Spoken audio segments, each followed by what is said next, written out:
How to dye your hair naturally with coffee. Not many know this, but coffee has been used as a natural hair dye for a very long time.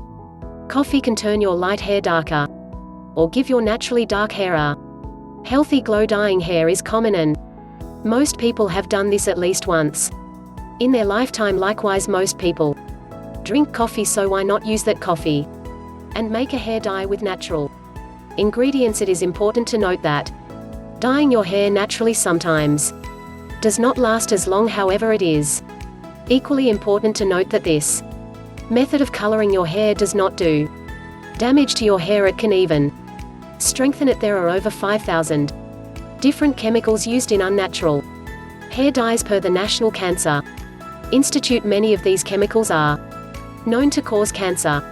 However, coffee is a completely natural product that not only will not cause damage but will also benefit your hair.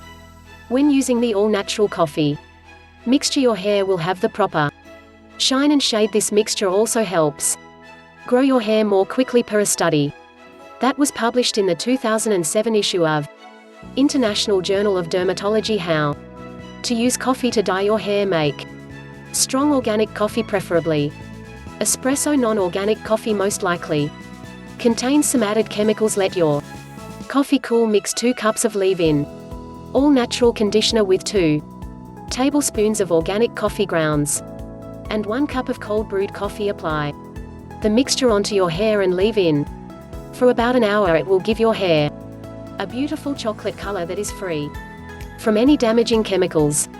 Another simpler option is known as a coffee rinse. Shampoo your hair first and then pour coffee over your head. Leave in for 20 minutes. Use apple cider vinegar to rinse the coffee out of your hair. Then rinse it off with warm water. If you are not happy with your results, continue the same process for a few days in a row. This will allow the coffee to penetrate the strands of your hair. If you liked the video, give it a thumbs up and share it with your friends. If you want more recipes and tips, subscribe to the channel.